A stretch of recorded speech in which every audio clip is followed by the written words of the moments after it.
Audio Jungle.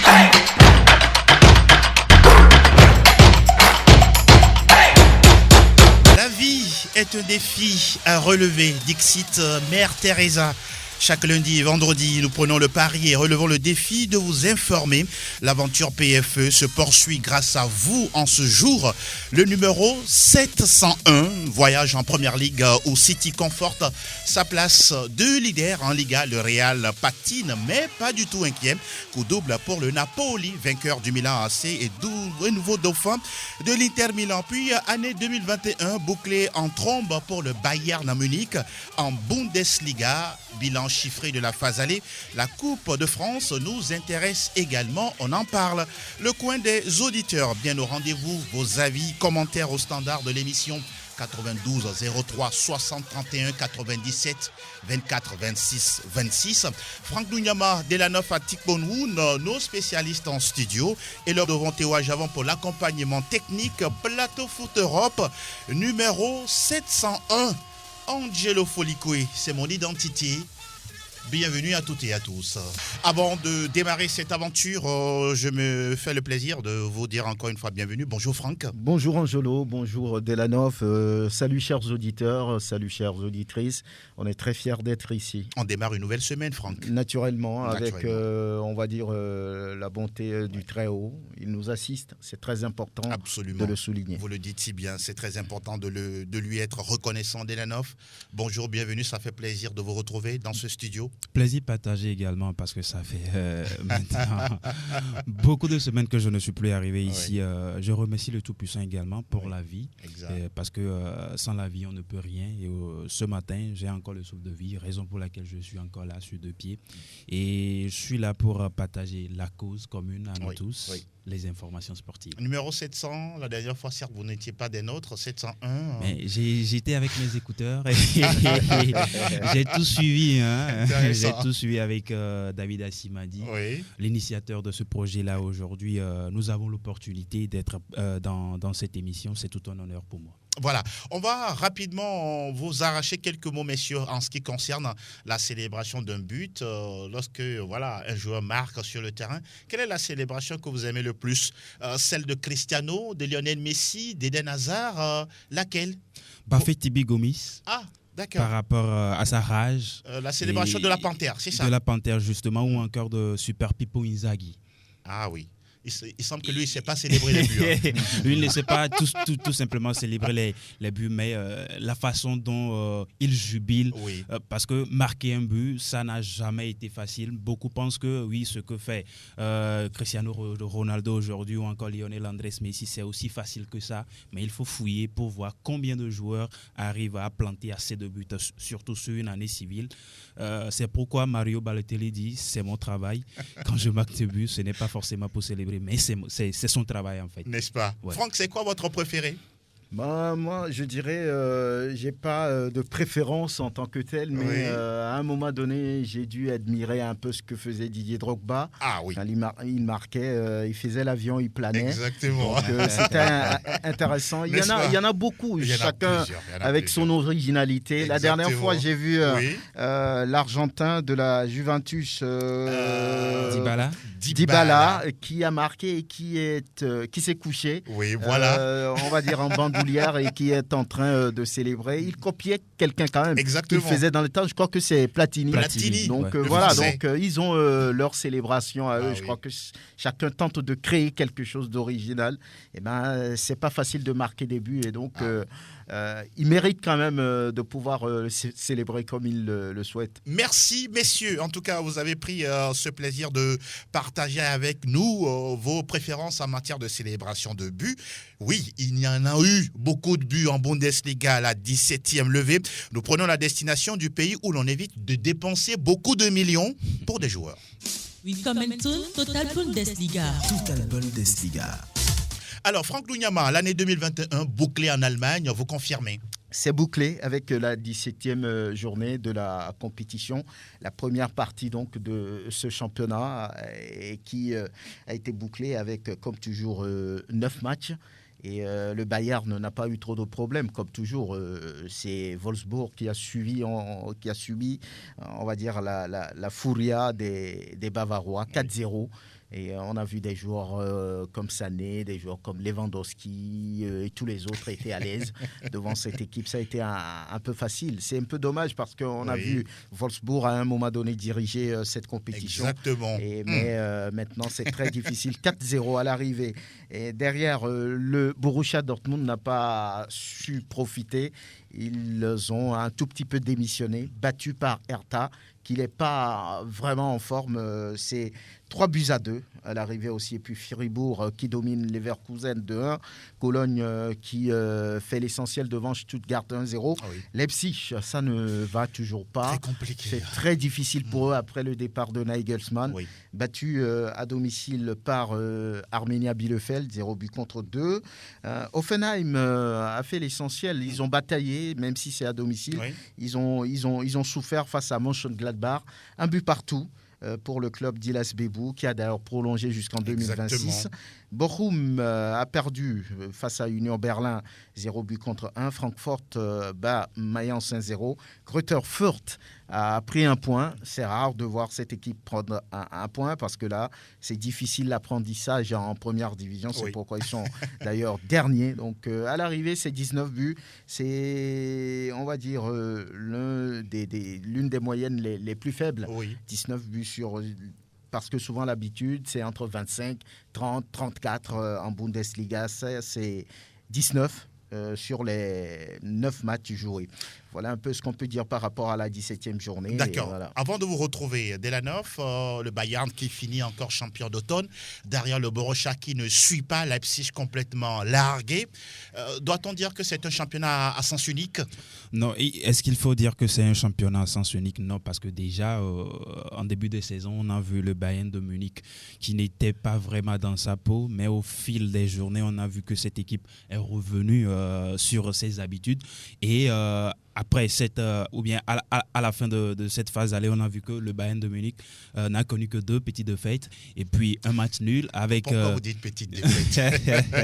Parce que ce sont des défaites qui ne, à vrai dire, qui n'ont pas vraiment d'incidence parce que aujourd'hui, ces 2 défaites n'empêchent pas le Bayern d'être premier au niveau de la Bundesliga, raison pour laquelle j'ai dit 2 petites défaites parce que ses adversaires directs, à savoir le Borussia Dortmund ou encore Leipzig, qui on savait véritablement que ce sont des équipes qui pourraient véritablement entre griffes rivaliser avec le Bayern de Munich, mais derrière on voit que ces équipes-là ne suivent pas le rythme que le Bayern de Munich a imprimé à ce championnat et on a vu qu'à la fin le Bayern est juste à sa place, le roi sur son trône. Le roi sur son trône, mais le roi dépouille ses sujets. Quel commentaire vous faites de cette politique du Bayern qui va toujours chercher les meilleurs dans le championnat, notamment Nagelsmann qui était le coach de Leipzig, recruté à coût de millions, 15 à 20 millions d'euros pour un entraîneur. C'est une première. On va chercher Upamecano ou d'autres joueurs. Quel est votre ressenti par rapport à ça ?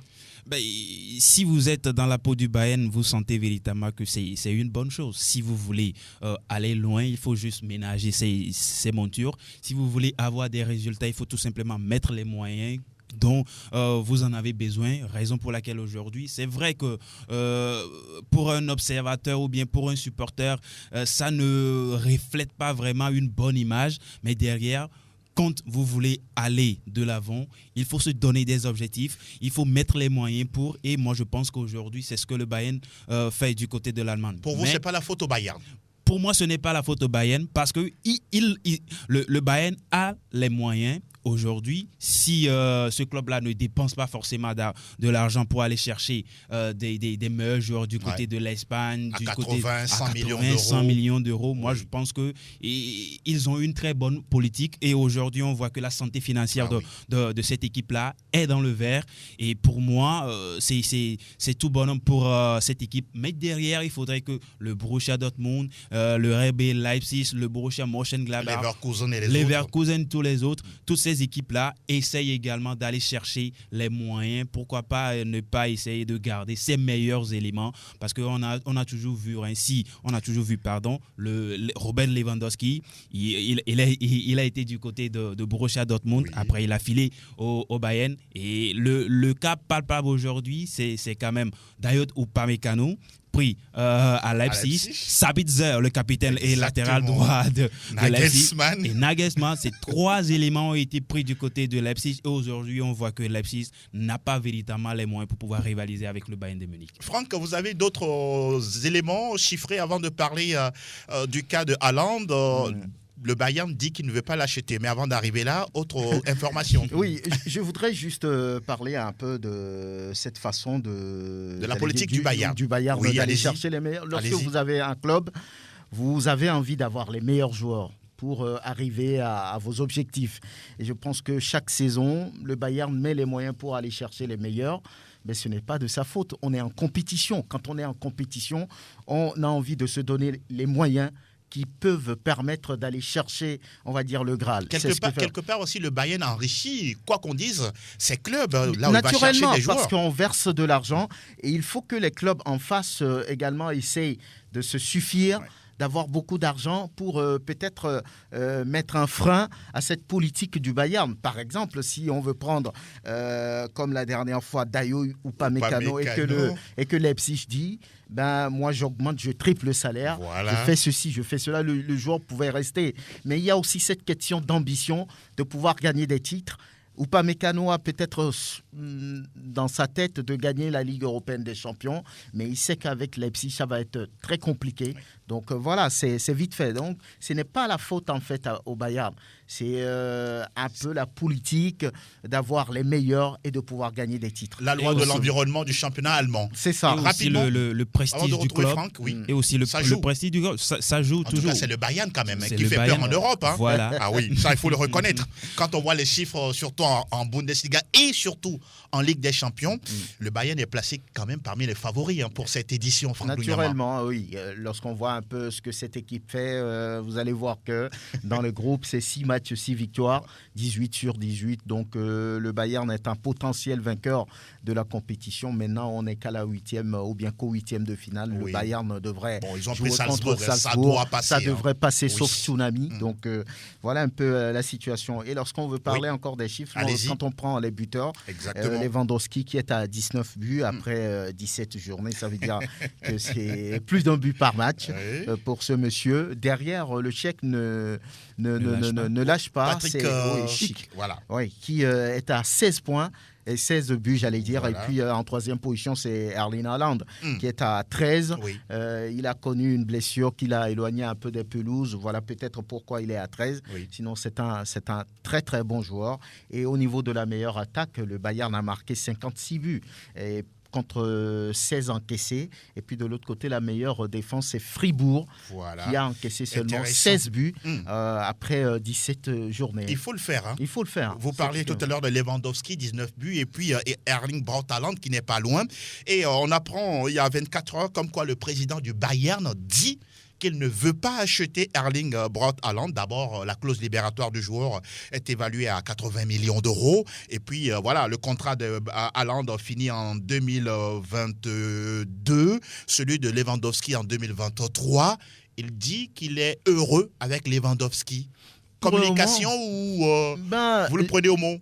J'ai envie de dire que tout le monde veut avoir Erling Haaland parce que c'est un très bon joueur qui marque à tous les coups. La preuve, les grands clubs européens sont derrière lui. City, City, Manchester United. Voilà. Ils sont très nombreux à vouloir avoir, on va dire, ce phénomène dans leur effectif. Donc, je pense que pour le moment, Lewandowski ne déçoit pas.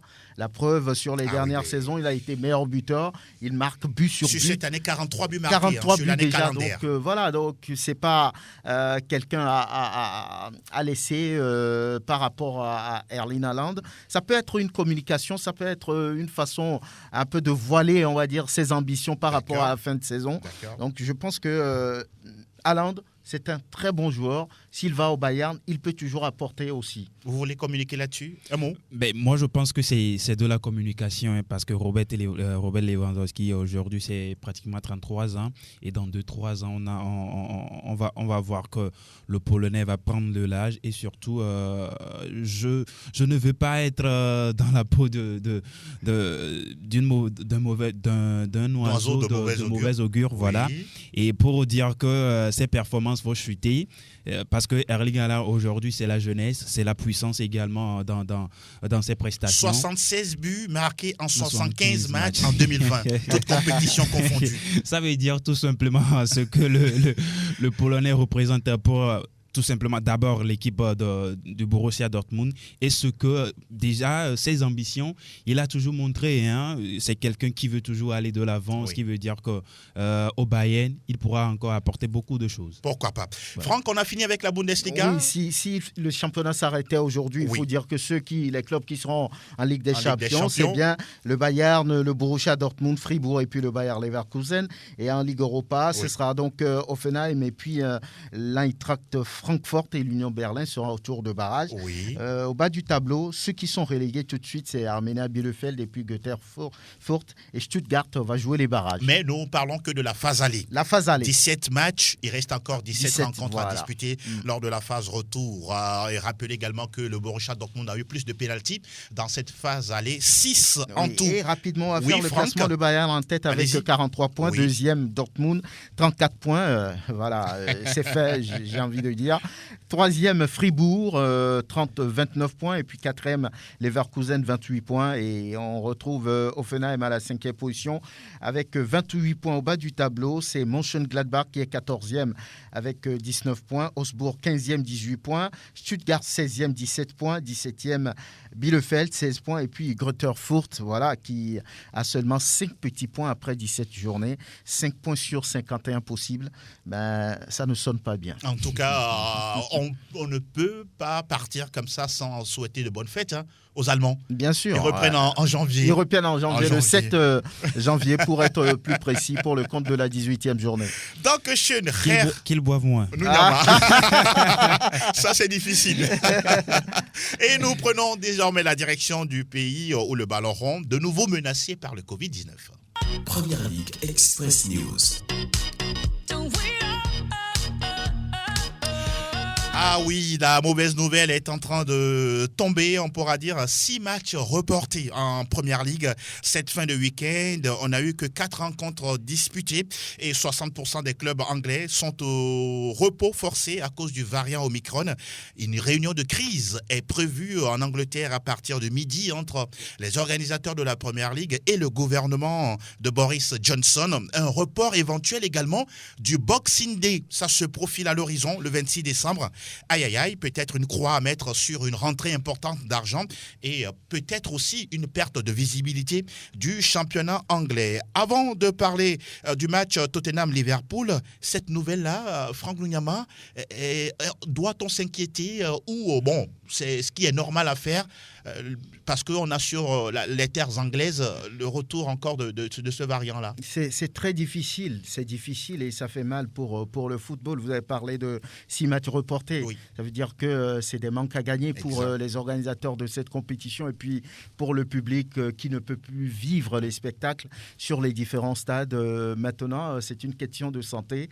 Au-delà du football, il y a d'abord la vie et voilà la santé qui sont très, très, très importantes. Je pense qu'il va falloir prendre les mesures. Entre-temps, ça a été le cas. Les stades ont été vides. Après, il y a un retour au niveau du public et que les matchs en Angleterre sont redevenus ce qu'ils étaient avant cette histoire de Covid. Ça fait vraiment triste de pouvoir constater qu'il y a un variant qui vient bouleverser les choses et qui vient mettre tout le monde, on va dire, sens déçu. C'est quand même une situation compliquée, Delanov. Avant de vous passer le micro, il y a Thomas Frank, l'entraîneur de Brentford, qui propose à ce qu'on reporte la 19e journée, que les matchs de quart de finale de la Coupe de la Ligue, qui normalement doivent se jouer mardi et mercredi, soient également reportés, de laisser le temps à tout ce beau monde de la Première Ligue, staff médical, staff dirigeant, joueurs, de pouvoir se faire vacciner. Mais attention, on risque d'avoir le Boxing Day, pas en 2021 ni en 2022, parce que la Coupe du Monde, Qatar, est prévue en novembre et décembre à partir justement de 2022. Cette situation-là, quand vous jetez un regard là-dessus, qu'est-ce que ça vous dit, Delanov ? Moi, je crois qu'il y a encore cette psychose-là qui revient, surtout au début de cette pandémie avec la Covid-19 et avec ces situations du nouveau variant Omicron. Pour moi, le monde du football, tout simplement, si je devais particulariser ça, va encore revivre cette psychose. Qu'on a connu en 2020. Qu'on a connu en 2020. Je me dis aussi également, la santé n'a pas de prix.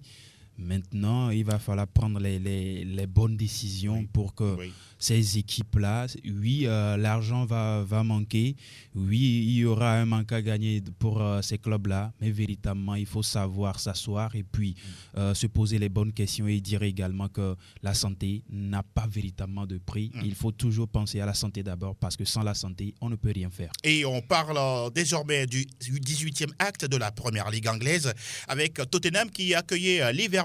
Score final 2 buts partout avec le duo Harry Kane et Heung-min Son retrouvés. Ils ont marqué justement dans cette partie face à Liverpool. 2 buts encaissés face à Tottenham. Est-ce que ça vous inquiète pour les Reds? Au moins, il n'y a pas eu de défaite à la fin. Mais Liverpool lâche des points, Delanov. Oui, Liverpool a jeté des points, mais il ne fallait pas perdre également. C'était le plus important. Et à la fin, on a vu que les hommes de Jürgen Klopp ont réussi quand même à arracher le point du nul. Maintenant, il faut savoir que Entre-temps, ils ont pris aussi un rouge. Robertson qui a fait un vilain geste. Vilain geste après avoir visionné les vidéos. Et derrière, on a vu que l'Écossais a vu rouge. Maintenant, comme la couleur de son maillot. Comme la couleur de son maillot, justement. Maintenant, la course au titre est tout simplement lancée comme ça. Et quand on voit de l'autre côté, les hommes de Pep qui creusent l'écart avec la manière également. Et surtout, je crois que si cette pause-là devait s'imposer avec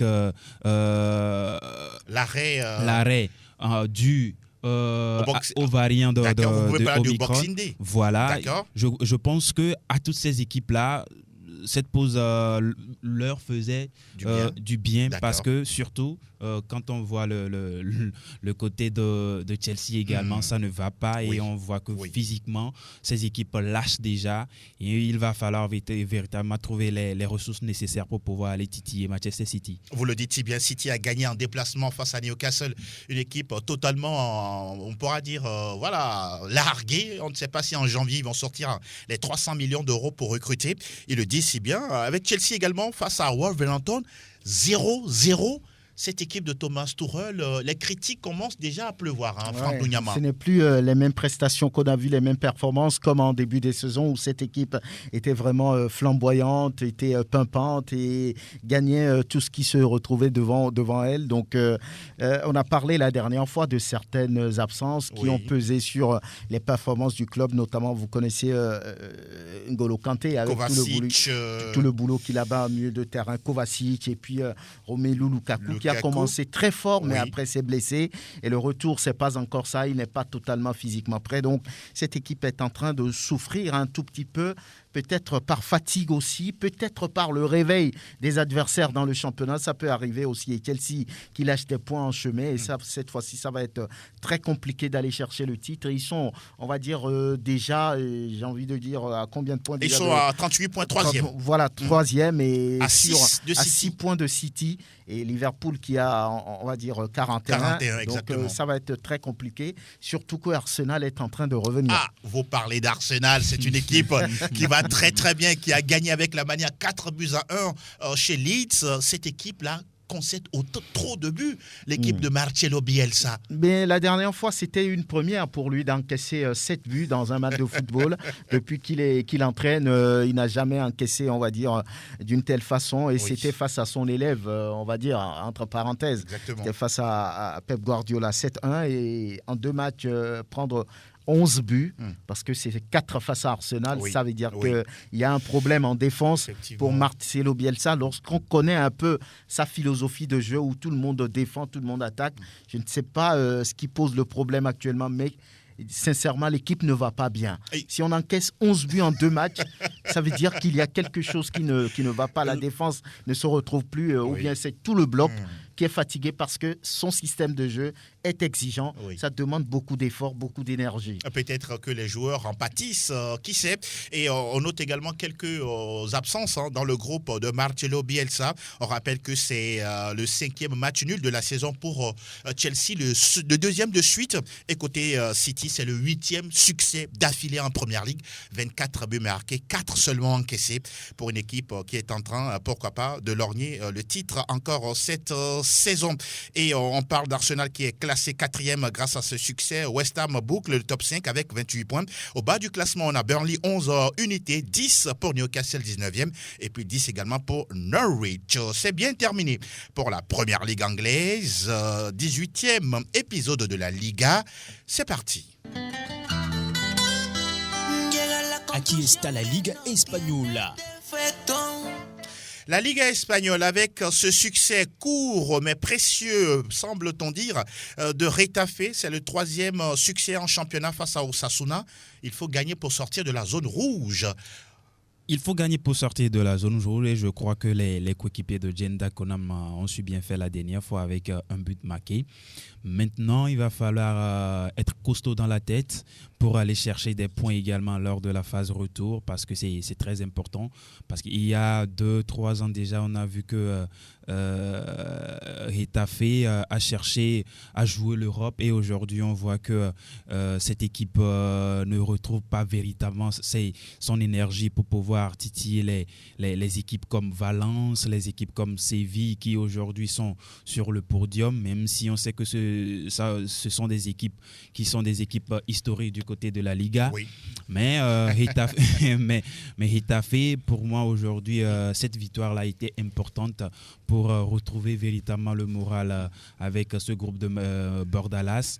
Pourquoi pas chercher encore des victoires dans les prochaines journées et pour pouvoir mieux se classer, et, surtout dans le ventre mou du classement pour ne pas être dans la zone rouge et être relégué à la fin de la saison. Franck Lunyama, c'est possible? C'est possible. Et puis ce qui est important, c'est que les deux clubs qui sont devant Retafe ont également 15 points, ce qui veut dire que cette victoire était vraiment importante pour venir à leur niveau et puis penser après avoir des résultats pour les dépasser. Donc, je pense que Retafe est en souffrance, c'est vrai, mais il va falloir mettre les choses en place, faire des efforts pour sortir de cette zone rouge parce que Alaves et Elche également ne sont pas du tout bien, mais il va falloir travailler, il va falloir avoir les résultats sur le terrain. C'est très important, en tout cas pour cette équipe de la banlieue de Madrid, où évolue le capitaine des éperviers, Jenda Konam.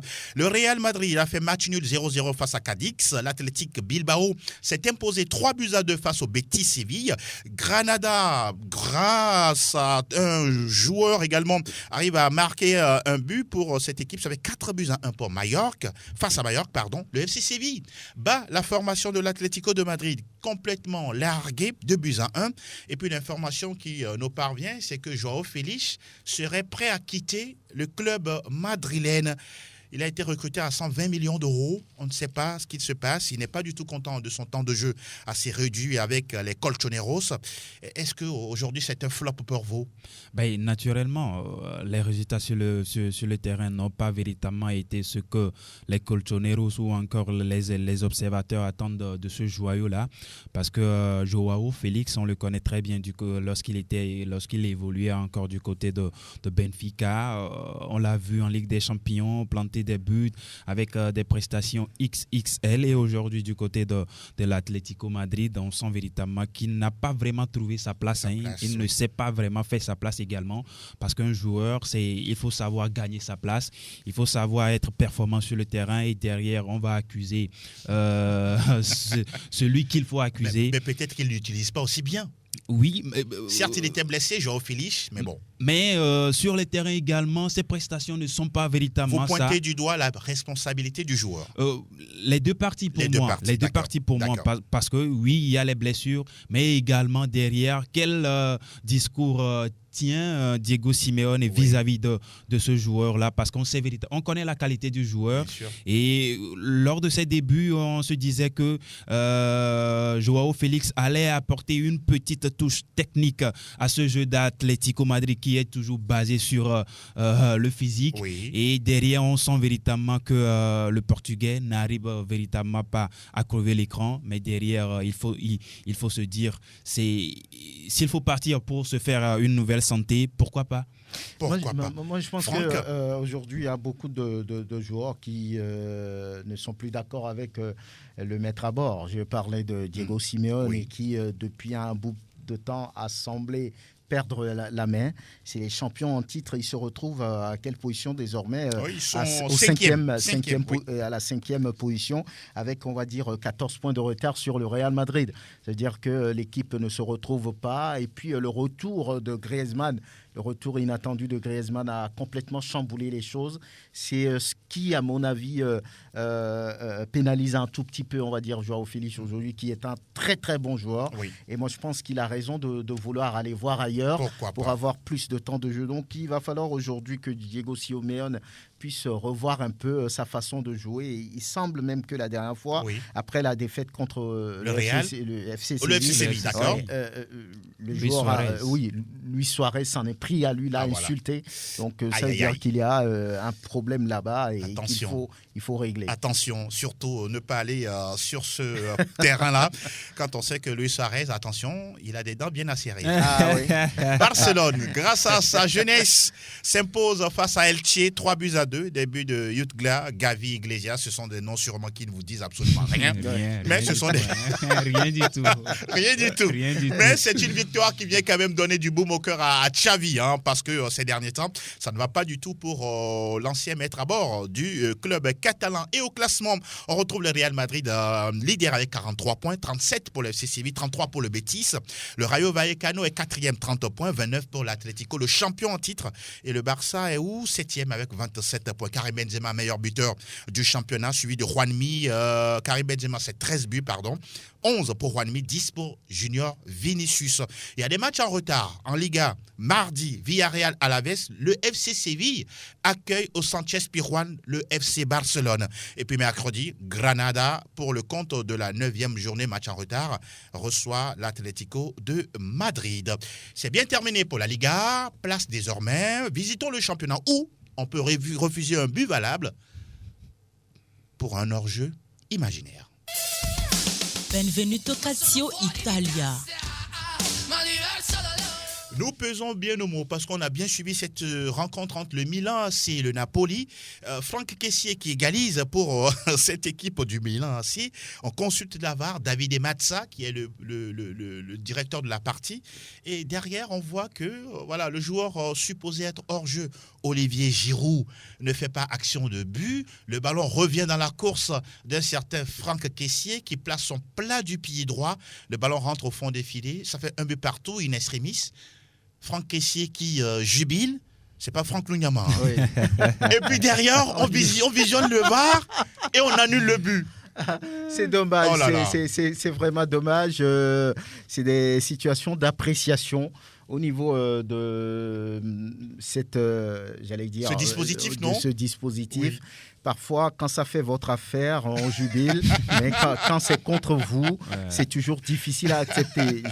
Je pense que il y a beaucoup de réactions par rapport à ce dispositif. Absolument. Les gens pensent qu'il ne faut pas robotiser le football, il faut laisser le football sur, on va dire, son côté naturel et universel, c'est-à-dire que on n'a pas besoin de la VAR pour prendre les décisions, laisser les décisions entre les mains de l'arbitre, mais par rapport à ça également, on voit qu'il y a eu beaucoup d'erreurs, beaucoup de tricheries même parfois, et le VAR ou bien la VAR a corrigé plein de choses. Oui, mais... Maintenant, c'est une machine et c'est des hommes qui travaillent dessus. Les erreurs, ça ne ça ne finira jamais. Donc, Oui. je pense que il faut faire plus attention. Il faut avoir, on va dire, une certaine hauteur dans le jugement, la décision. Dans le jugement pour apprécier les choses. Sinon, ça fait très mal. On parle alors d'un hors-jeu actif. On ne sait pas ce que vraiment ça veut dire. Et puis, on revient un peu au résultat pour parler de la Juve qui gagne 2-0 sur la pelouse de Bologne. L'AS Roma qui se relance 4-1 face à l'Atalanta Bergame avec un doublé de Tammy Abraham. Il fallait le faire la dernière fois pour les hommes de José Mourinho parce que ça fait déjà quelques journées, on ne sent plus véritablement le Special One. Et avec cette victoire, je crois que ça lui donnera du baume au cœur. Absolument. Et avec un Tammy Abraham également qui retrouve le chemin des filets, ça fait toujours du bien à un attaquant parce que c'est son boulot. Il faut mettre les ballons au fond des filets pour retrouver véritablement de la confiance et aider son équipe à aller de l'avant. Et je crooi que c'est ce que l'anglais a fait. L'anglais, oui.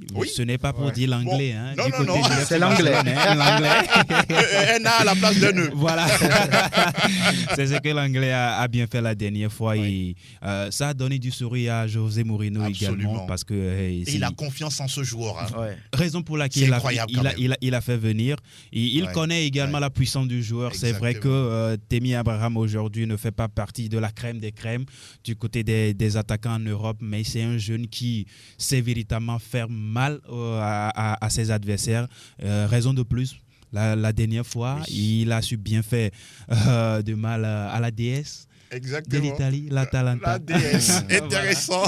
D'un certain Gianpiero Gasperini. L'Inter s'est baladé sur la pelouse de Salernitana 5-0. Et puis la belle victoire également de la Lazio Rome qui se relance en gagnant 3-1 face au Genoa avec des buts signés Pedro Acerbi et puis Zaccagni. Et on jette un coup de classement du côté de la Serie avec l'Inter qui caracole en tête avec 43 points, 39 pour le Napoli qui devient dauphin des Nerazzurri avec 39 points plus 22.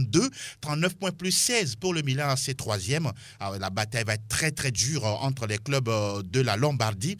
L'Atalanta est quatrième avec 37 points, 31 pour la Juve qui pointe son bout du nez, qui est cinquième. Mais est-ce que la Juve joue le titre ? On ne le pense pas. Vlahovic. Ça va être compliqué. Avec 12 points de retard sur l'Inter, ça va être compliqué. Vlahovic est le meilleur buteur du championnat d'Italie avec 16 réalisations, 13 pour Ciro Immobile et puis 12 pour un certain Giovanni Simeone, le fils de l'autre. La 19e journée, ça s'enchaîne côté Italie avec mardi, la Juventus qui reçoit Cagliari, Genoa face à l'Atalanta Bergame. Mercredi, on aura 3 affiches intéressantes. Le Milan, c'est qui se déplace à Empoli. Attention, cette équipe, elle est capable de vous faire mal. Le Napoli accueille la Spezia. Et puis, duel attendu au Giuseppe Meazza entre l'Inter Milan et le Torino. Et le Boeing 701, Plateau Foot Europe, atterrit désormais dans le championnat où on ne jure que par la remontée. Toute l'info Ligue 1. Info Ligue 1. Avant de vous retrouver, chers auditeurs et internautes, on parle rapidement de la Coupe de France, les 32e de finale, avec la victoire à domicile, en déplacement du Paris Saint-Germain 3-0 face à Fény-Aulnois. C'est un club de National 3, s'il vous plaît. Strasbourg qui épingle Valenciennes 1-0. Monaco qui se débarrasse de Red Star. Red Star, ça vous dit quelque chose ? Habib Bey. Merci beaucoup. Et on continue. Pas de commentaire. Saint-Etienne qui épingle Lyon du Cher 1-0. Le premier succès, Franck, d'un certain Pascal Duprat avec les Verts depuis désormais un mois. Ouais. La remontée, l'homme du maintien. La remontée commence. La remontée commence. Il a dit que c'était important au niveau psychologique et mental de gagner un tel match. C'était le premier match quand il est arrivé. Il a dit nous allons nous maintenir. Voilà, c'est Pascal Duprat, on le connaît pour ça. Il a réalisé avec Toulouse, il a réalisé avec Evian Tono-Gaillard, donc on lui fait confiance.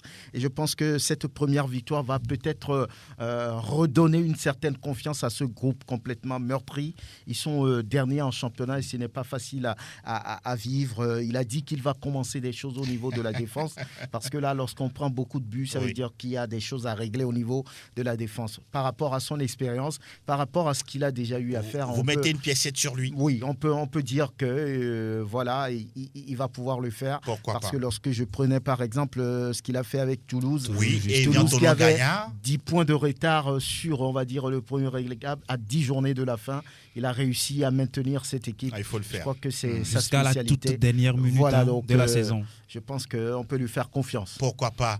Et c'est ce que les dirigeants stéphanois également croient en lui, cette capacité à faire remonter le groupe malgré une ambiance quand même morose. Morose, mais il faut croire à Pascal Duprat parce qu'il a fait plusieurs fois déjà et il sera pris au mot. Justement, il sera pris au mot à la fin de la saison. Mais je crois également que Saint-Étienne a eu beaucoup de problèmes ces dernières années par rapport à la gestion, par rapport au recrutement, par rapport déjà aux entraîneurs qui viennent et qui prennent également des décisions tohu-bohu. Aujourd'hui, il va falloir être tout simplement sur ses pieds et aller chercher les points ici et là. Et je crois que qui va lentement va sûrement. Et je crois que Pascal Duprat a bien commencé. Vous le dites si bien, l'AS Saint-Étienne doit chercher des points et ça doit commencer ce mercredi avec l'équipe de Saint-Étienne qui accueille au Geoffroy Guichard Nantes. C'est un match intéressant à suivre. Nice sera opposé à Lens. Marseille accueille au Vélodrome Reims. Lorient sera l'hôte du Paris Saint-Germain. Et puis Bordeaux-Lille. Un match intéressant à suivre pour le compte du 19e chapitre de la Ligue française. Le temps de retrouver nos auditeurs et internautes au 92 03 60 31 97 24 26 26 pour vos avis et commentaires concernant les matchs de championnat. Un fait qui vous a marqué durant le week-end. Nous sommes là pour vous écouter tout simplement dans cette émission. Ça se déroule en direct du studio Messang-Niamey avec comme invité aujourd'hui Franck Nounyama et Delanov Atik Bonoud. Et oui, nous rappelons que le live du Facebook pour l'instant est interrompu parce qu'on a des soucis techniques. Ça reviendra très très bientôt. Et coucou spécial à ceux qui nous reçoivent du côté de Dakar et également du côté de la Suisse. Plateau Foot Europe, le coin des auditeurs. Le coin des auditeurs. Nous sommes dans Plateau Foot Europe numéro 701 et nous sommes dans la rubrique du coin des auditeurs, l'histoire de retrouver les avis, des commentaires des auditeurs et internautes amoureux du foot européen. Il y a déjà le premier qui se signale. Bonjour. Bonjour, monsieur Magelo. Oui, bonjour. Faustin, oui. Oui, Faustin le Madrid depuis Madame. Faustin, comment ça va? Très, très bien. Alors, quel est le sujet que vous voulez partager avec nous aujourd'hui? Moi, j'aimerais rebondir très rapidement sur le match de Getafe. Oui. Ça ne va pas, mais on les encourage pour cette victoire. Oui. Et on va continuer avoir au moins 2 victoires avant leur congé. Oui. Et le retour, on verra bien s'ils vont sortir de la zone rouge. Faustin, le prochain match de Getafe, c'est face au Real à la maison. Ah, mon club encore. Ça serait très, très, très dur. Vous allez supporter quelle équipe, là? Je serais obligé d'être madrilène. Ah là là, vous n'êtes pas patriote, hein? C'est difficile pour moi. C'est difficile, vraiment difficile, parce que Getafe face au Real. Ah oui. Mais bon, toutes les chances pour Jim Dakona me fait contre. Merci beaucoup. Quand même, si Getafe perd, si Real perd devant Getafe aussi, oui, il aura de la chance pour sa première place quand même. Donc Getafe n'a qu'à batailler pour l'arracher au moins un match. Pourquoi pas? En tout cas, on suivra ce match. Perdre des points. Merci beaucoup, Faustin. Ok, bonne journée, à très bientôt. On prend un autre auditeur qui se signale au standard. Allô, bonjour.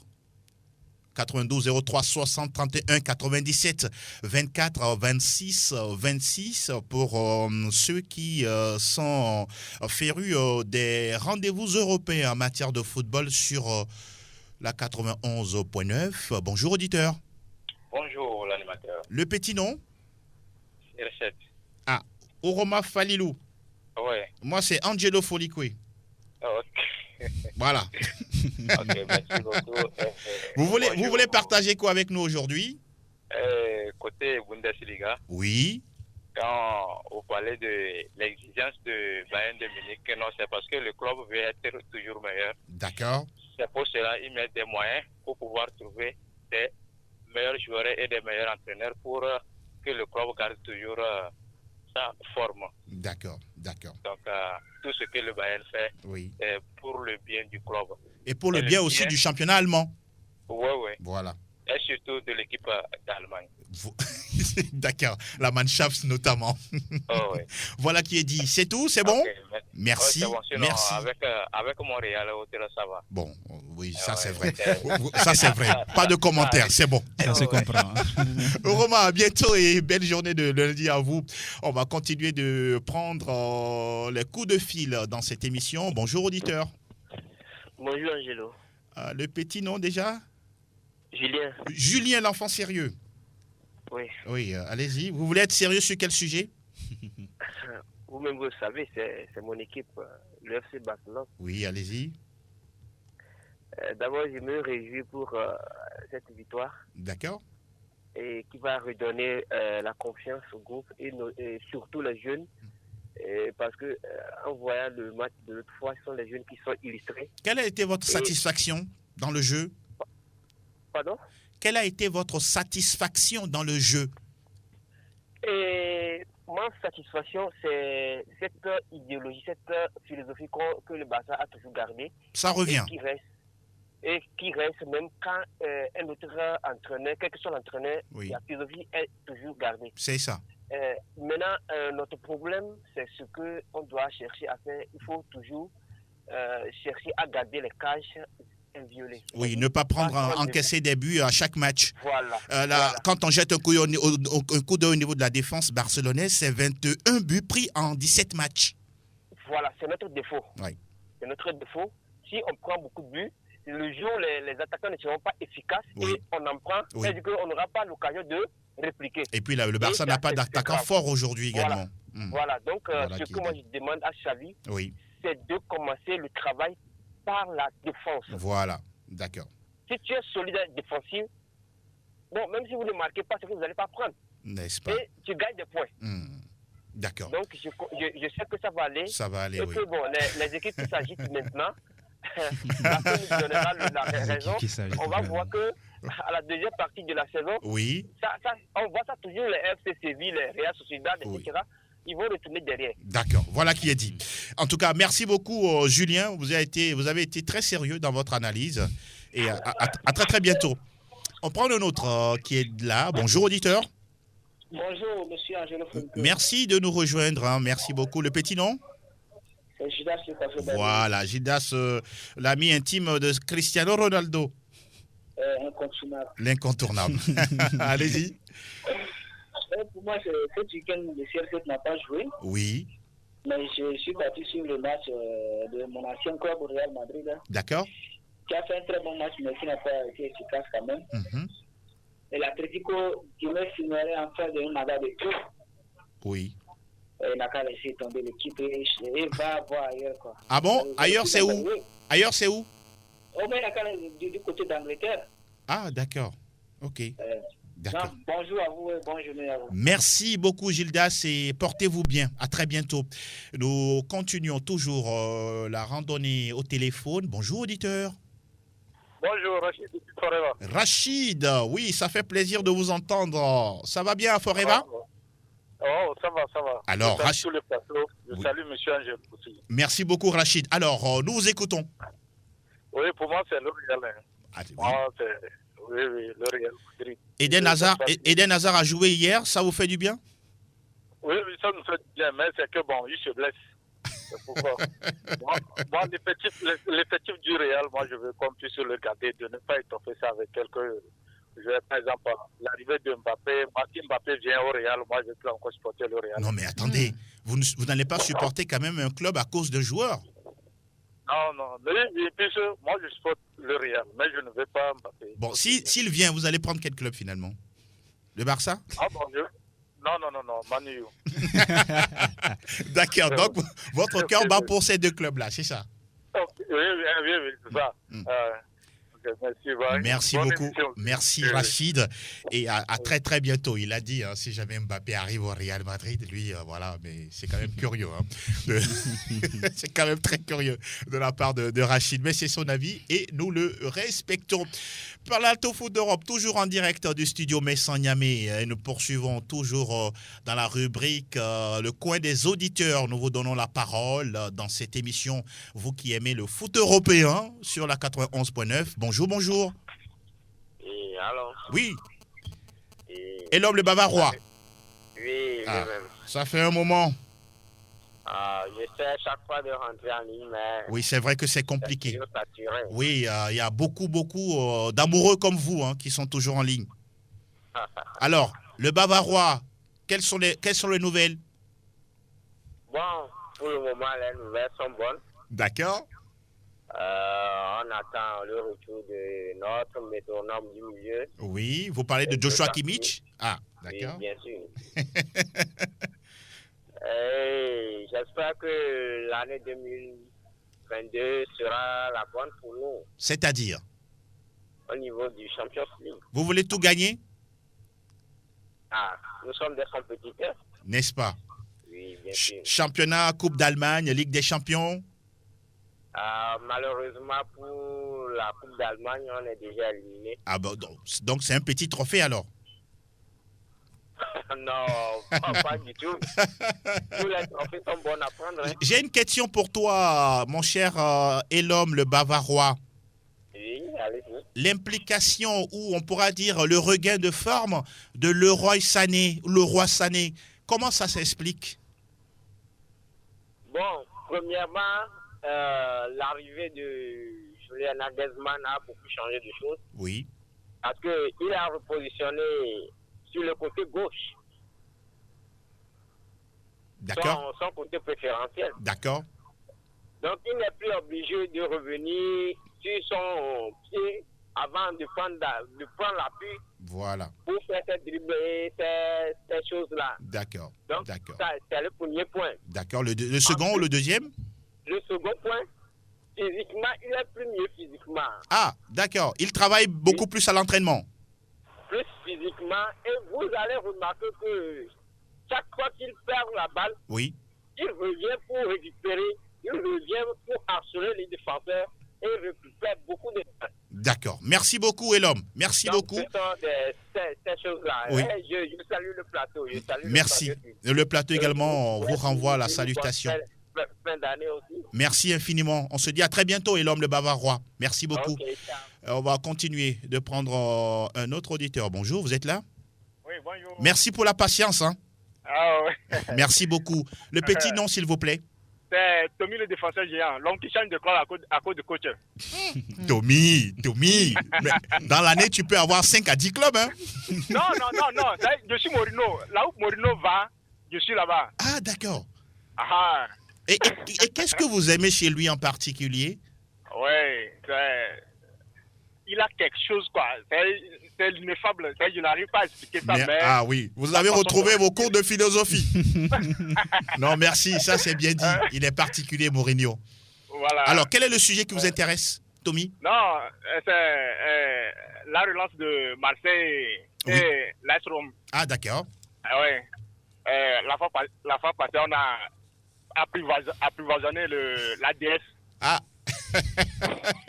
Vous voulez parler de l'Atalanta Bergame? Voilà. Donc, cette année, la Juve ne va pas jouer le titre. Hein. D'accord. Non. Ils vont jouer le maintien. Et à la fin de saison, la Roma va se retrouver où? La Champions League. D'accord, donc 4e position. 4e, 3e. 4e, 3e. Deuxième, première place, là, c'est... On ne va pas là-bas. D'accord, alors vous êtes réaliste. Ouais. Hein. Merci beaucoup, Tommy, le défenseur géant. On va prendre le tout dernier. Le tout dernier, s'il est là, Théo Ajavon, il est là. Bonjour, auditeur. Bonjour. Merci beaucoup d'être patient. Le petit nom? C'est Yahya. Yahya Lenli, c'est ça? Exactement. Ah oui, Yahya, oui, on vous écoute. Merci d'être là. Bonjour le plateau. Oui. Bonjour. Oui. Moi, je veux juste m'inquiéter de la méforme de Cassie. De Chelsea, oui. Je pense qu'en début de saison, Chelsea s'est cru trop beau. Et que maintenant les critiques commencent par tomber. Oui. C'est ça la Premier League et si bien placé pour le titre. D'accord. En tout cas, Chelsea, certes, troisième. Merci beaucoup, Yahya. On se donne rendez-vous très, très bientôt pour Plateau Foot Europe. Et l'on arrive tout doucement au terme de cette émission, messieurs. Ça a été un plaisir de vous avoir eu en studio. Delanov, vous avez quelques salutations à faire à quelques personnes chères à vous? Naturellement, à tous ceux qui ont reconnu la voix. Oui. Vincent Noussoulé, Julien Wolf, là-bas, Julien dans l'été, tous ceux qui se retrouvent sur la plateforme PFE. À vos amis de tous les jours. Hein. À mes amis de tous les jours, Ignace Moupati et puis Sohonou Marcelin. Oui. Mais je ne vais quand même pas oublier également ma maman. Ah, bonjour maman. Oui, c'est grâce à vous que nous avons Delanov. Hein. On vous rend vraiment cet hommage-là. En tout cas, quand on est vivant, c'est très important. C'est très important. Franck Nounyama. Oui, bonjour, on va dire à tous ceux qui essaient de perdre un peu de leur temps pour nous suivre. Ça nous encourage à aller de l'avant. Absolument. Excellente semaine à ces inconditionnels de PFE. Donc, schön, Herr Nounyama, on sera encore ici au rendez-vous le vendredi, toujours avec la même passion, la même humeur, le même esprit d'humilité de vous servir. Et c'est le moment également de souhaiter un joyeux anniversaire à deux grandes dames. D'abord, Delali Yvette Clousset. Oui, vous la connaissez, c'est une dame qui est dans le football togolais depuis plusieurs années. Elle était déjà secrétaire générale de la Fédération togolaise de football et même ici à Sport FM, elle occupe un poste très important. En tout cas, on souhaite joyeux anniversaire à elle. Pluie de bénédictions, comme on dit. Et puis également, joyeux anniversaire à Madame Madeleine Abouchi. Oui, elle se reconnaîtra sur les pavés d'ADUI. Merci à toutes et à tous de nous avoir suivis. Merci Franck. Ça a été un plaisir. Mille merci Delanov. Plaisir partagé. Et mille gratitudes à Elom Adovon et puis à Tewa Javon.